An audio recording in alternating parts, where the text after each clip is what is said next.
Hey guys, my name is Devonte and I sacrifice my time so you don't have to. Unfortunately, there's no sacrificing any time tonight because, as you can tell, this isn't a collision review.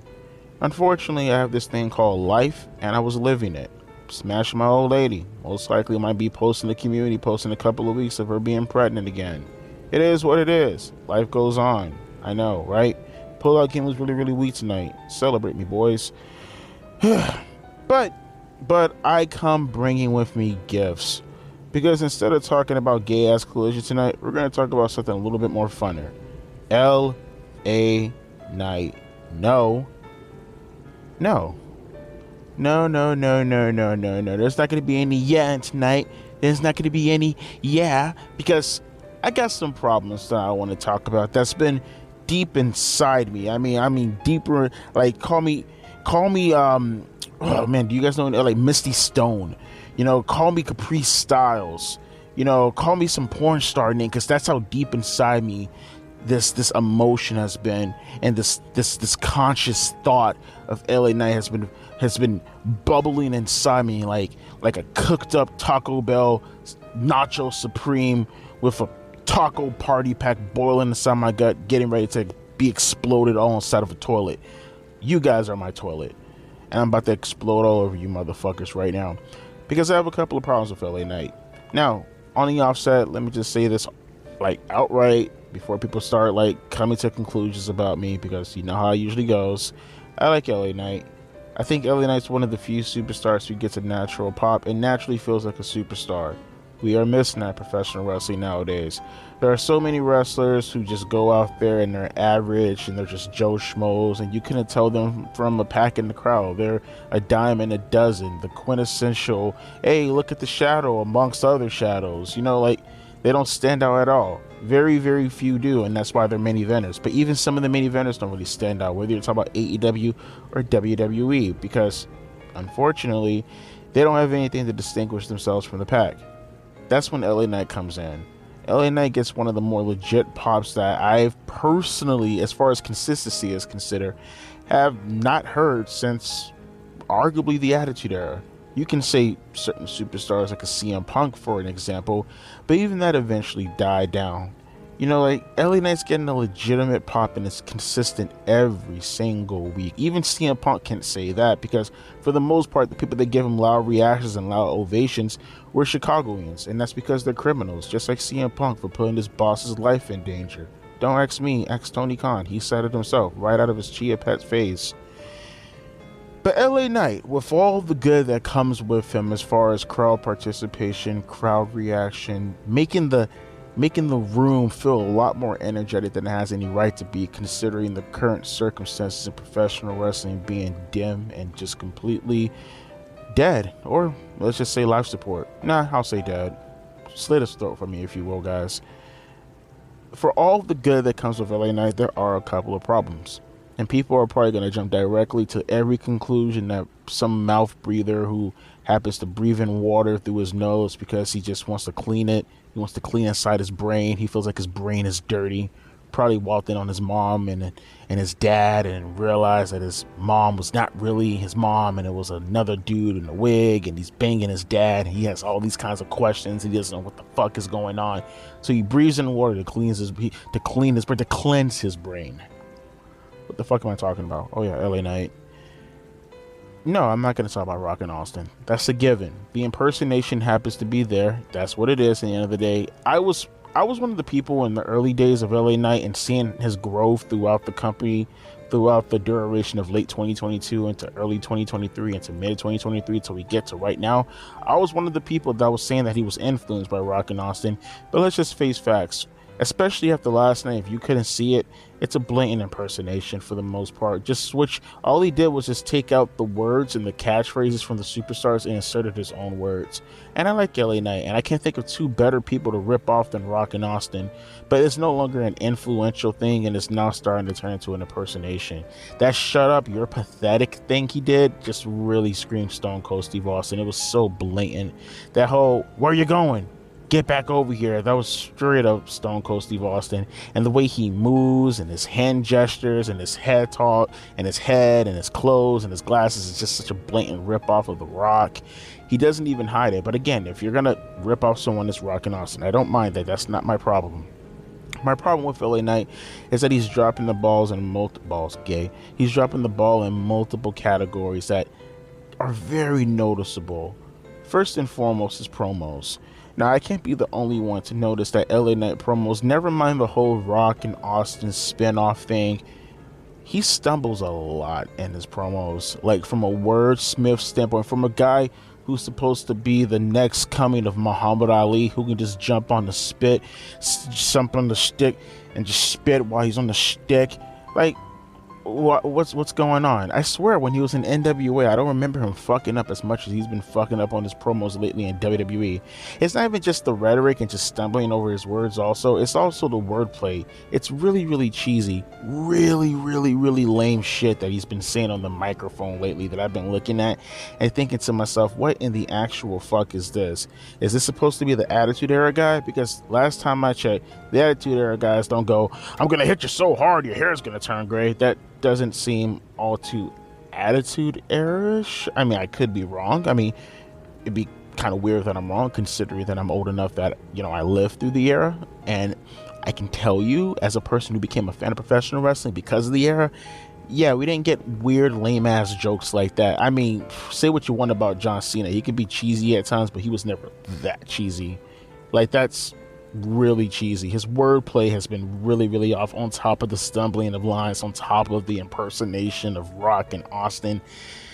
It's just overall the lack of creativity just embodies what he's been doing lately on a stick. And I can't be the only one that has noticed that. You can sit here and you can be an LA Knight fan, and you can, and that, because that's the problem that I'm gonna have with this video, is that you're gonna hear a bunch of people who are going to take my words and just presume that I hate LA Knight, when in fact I don't. I really, really don't. But at the same time, you can still criticize and look at what people are doing and saying, hey, something about that isn't right, even if you like them. If for anything, it just gives you a lot more credibility because you're willing to call out the people that you do like. And I'm going to continue doing that with LA Knight, because it's not just his promos, it's his actual work also. LA Knight is not good in the ring, bro. Like, let's just come out and say it. I know we want to, like, ignore it because he's super over and his catchphrases are fun and all that shit. Yeah, perfectly fine. And to be perfectly honest with you, I don't put wrestling as the end all be all. The end ring aspect of it, it's not the end all be all for me. But at the same time, like, you have to still convey like some type of basic fundamentals within your professional wrestling and ring work in order to get people engaged with what you're doing. Between the botches, and I will say that he's getting a little bit better. It's not nearly as bad as it was when he first started to get over and he was wrestling people like Rey Mysterio and wrestling people like Sheamus, and he was just botching left and right, left and right, left and right. He's getting a little bit better and being a lot more cautious of what he's doing. His footwork still needs to be improved because, again, this guy moves super duper duper slow. But I get it. He's doing that for a reason, so he doesn't fuck up even further. I completely understand. But even putting that to the side, he's very, very, very unimpressive when it comes to what the hell he can do from an entertainment standpoint in the ring. And no, I'm not saying you have to go in there and you have to be fucking Ricochet.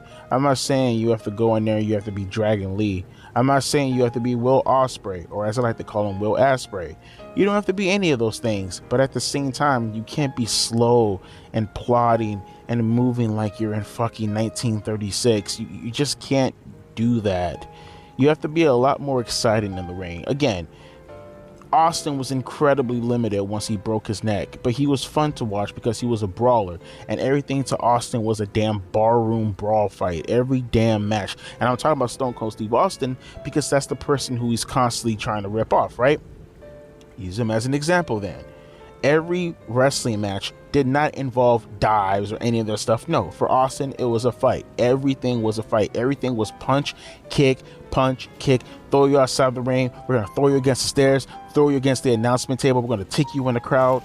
Not to mention, one of the most underrated aspects about Stone Cold Steve Austin that no one ever talks about is the fact that Austin is a great fucking seller. Like, he bumps like nobody's business. Like, go watch Austin, for an example, versus someone like the Big Show in 1989. Go watch him versus The Undertaker. Watch him versus Kane. Stone Cold can bump his ass off when he really wants to. He's really, really fun to watch in the ring. And it doesn't, necessitate him having to flip around and shit like that. You were just engaged with the match.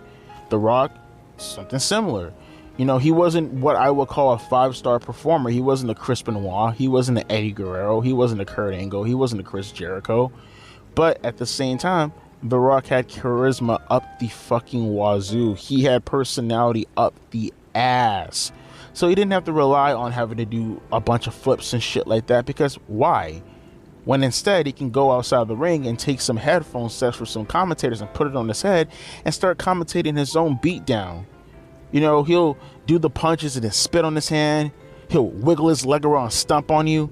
He'll give you a people's elbow and slide in the middle of the ring. And that kind of creativity is what I'm talking about. That type of engagement within your in-ring work is needed. It's necessitated. It's not even, take that back. It's not even, it's a requirement.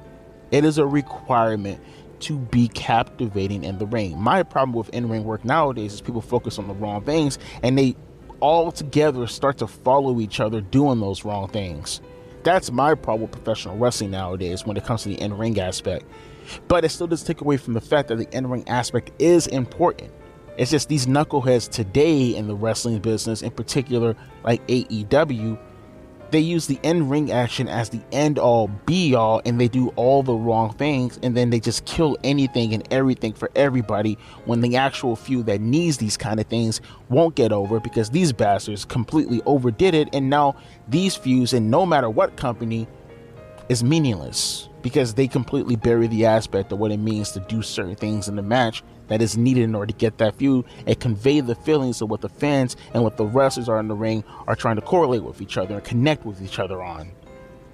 Doesn't mean you still can't go out there and, be exciting in the ring. So with the in-ring aspect, with the promos, the copying, the lack of creativity because of said copying, all these things wrapped up into one, my main problem with LA Knight currently at this moment is he's not ready for the spot that he's given. No matter the age, no matter any of those things, because you have someone like a DDP who was 35 years old or somewhere in his mid-30s when he got his start in the business. And he didn't really make it to prominence until he was well into his 40s. And guess what? DDP was ready. DDP had his own character, his own unique finisher. He did all of these things and it brought him up to prominence where he was feuding with people like the NWO, and he was one of the main people who were actually going up against him. It just made him stand out, and he was ready. He was ready to be in that spot. I look at someone like a LA Knight who, again, I have to keep reiterating this because you have bad faith people in the audience who just don't get it, and they just jump directly into their feelings because they see bad things said about a person that they like, and it's so fucking frustrating because there's just no conversating with people like this. You can't even get a conversation started on the facts because you're so butthurt about what you perceive a wrestler to be, which is one notion, and you're ignoring a multitude of other things that they need in order to help them grow and help the business grow, and then put them into a position where everybody can accept them just like you accept them. But you want to shield them so much from the so-called hate and the negativity, when in reality it's just criticism, that they flounder because they keep doing the same things that you keep telling them that they're great at. That's not helping them, that's hurting them. And that's hurting LA Knight. He's not ready for the spot that he's in currently at the moment. He's not ready currently at the moment to be in the main event picture. He's not ready at the moment to be fighting guys like Roman Reigns for the WWE Championship. And he's certainly not ready at this moment to be marketed as one of the faces of WWE. He's simply not. The only caveat you could say about the LA Knight currently at the moment is that maybe there are younger fans who aren't really familiar with Rock and Austin's work, right? They're not. It's already a proven stat that we know these people aren't really used to what we would consider good wrestling. You know what I mean? Because the things that they pop for extremely, extremely hard for an example, are just things that we look at and, you know, you go, okay, what's really the big deal? Like, we've seen this every week. Like, you see someone nowadays get a chair shot to the head, and it's like you see people and they're going online and they're talking and they're saying all these things. They're really popping over a headshot when that was just the norm. I mean, I'm happy it's no longer the norm, but I'm just saying though, like, that was just the norm 20 years ago. And by the way, when I mean happy, I mean like you can gimmick a chair and I have no problem with that. But I mean, don't do actual real chair shots. But my point being is it was just the norm that happened every week and people pop over that kind of shit. You know what I mean? That's the only caveat that I could think of, is that fans are just not wise, I guess you can say, to how professional wrestling used to be. So all the elements that LA Knight is literally bringing back are things that they just never really experienced. So it's all fresh and new to them, whereas to us, we've seen it already. And I gotta say it one more time. At one point, I was never this harsh on LA Knight. But when you look at him over and over and over again, you see his shtick and you really sit back. You really have to take a gander as far as the position that he's in at that moment.